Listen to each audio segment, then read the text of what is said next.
I drank a lot of wine last night, but it's okay because we have emergency and merino wool sweatpants. So let's get started.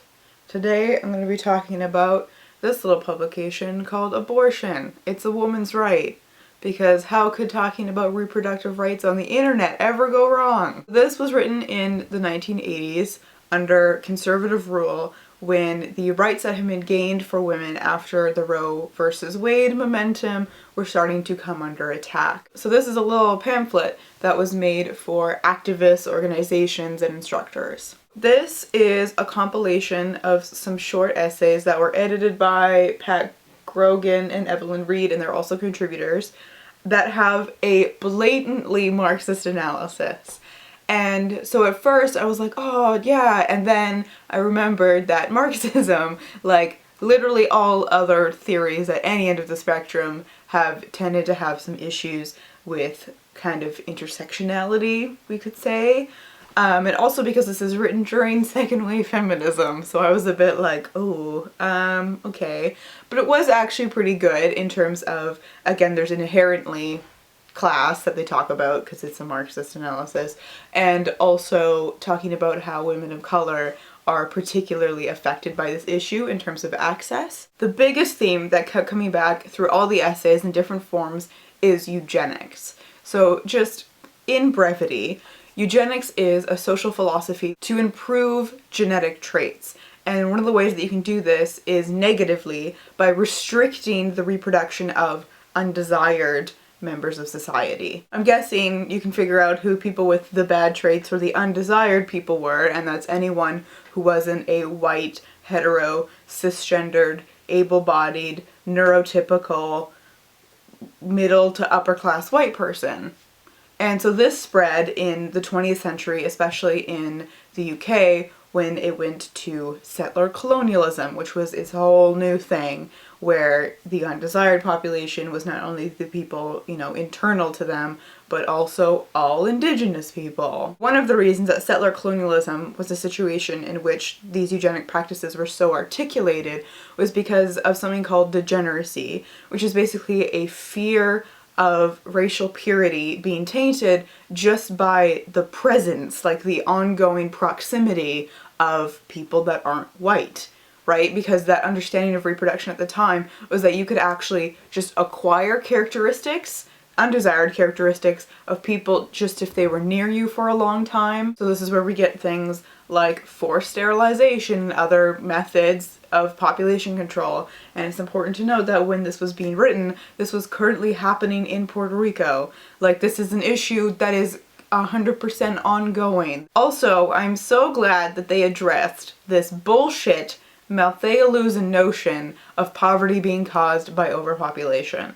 So if you were never forced to learn about Thomas Malthus in Bio 11, he is this upper class white dude who was living in England. I think he was a bit before Darwin, and his big contribution is that he walked around London, walked around, the poorer working class areas, and was like, oh, you know what the problem is? There's just so many of them. That's what it is. Aristocrats, there's less of us, so we're richer. Poor people, more of them, so they're poor. This clearly, wow, science. But what they point out is that India, which is a country to be understood as being poor because of how many people there are, actually has less people, like per capita, square mile, whatever you call it, than the United Kingdom and Belgium. But we don't consider those countries to be overwrought with people. So they're pointing out that this is a notion that comes from an inherently racist and classist perspective that we project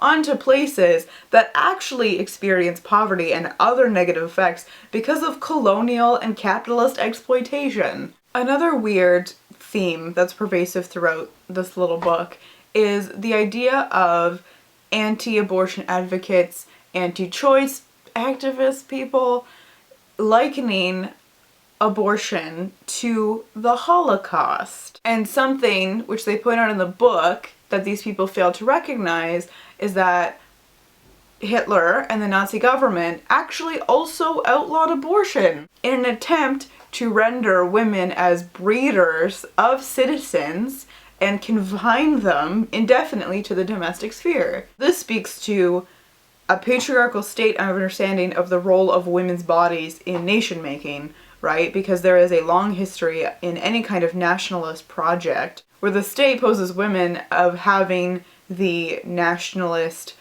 duty to bear children and create citizens for the nation, and in doing so uphold racial and cultural purity. They also had an interview with Dr. Morgentaler, who is very famous, particularly in Canada, because he was the doctor in Canada who just decided to start performing abortions for women, even though it was considered to be illegal, and he kept getting taken to court, and he kept not being charged, and so via nullification of jury, abortion basically became legal in Canada. And he himself was a survivor of Dachau and Auschwitz. So it's just this weird argument that's literally like, when you're using that argument, you're like indicating that you're oppressing women. And it's like, why would you keep... what? I thought Dr. Morgentaler's interview was really great, and he had a lot of really good quotes that I think really sum up the pro-choice argument, which is, a blueprint is not a house. They have to understand that a woman who wants an abortion isn't killing a child. She doesn't want a few cells to become a child. Something else that he said, which I think is interesting, is, I declare that the right to a safe medical abortion should be granted to women as a right and not a privilege. And I think that's interesting. Well, I agree with it, but also because that's something that actually came up in Canada again a little while ago, right? Because the status of abortion in Canada is a bit like, no one really knows what's going on. Like, it's legal, but... And I just thought it was interesting because I remember, I'll try to find an article on it, but a while ago, good old JT, of course he's not using this as a campaign point, but a while ago, it could have been a year ago, I don't know, was talking about how that's something that he actually wanted to do, is that he wanted to make reproductive rights a actual right. So I want to make a whole video about the situation of reproductive rights in Canada, so I will return to it later, but just thought I'd throw that little tidbit out to you. The last thing that I want to talk about is about one of the last essays in the book, and this was about how Lenin was pro-choice, which, interesting, okay, but the author of that chapter made the assertion, like, said this, which was along the lines of, we stand in the legacy of Lenin and the Bolsheviks. Lenin is responsible for the death of millions of people. Like, why would you assert yourself as standing in their legacy for pro-choice when this is someone who is known for being responsible for millions and millions of people's deaths? I get it. Not all Marxists. It was so unnecessary and it bothered me profusely. Anyway, that concludes this discussion. Please don't send me death threats and have a great day.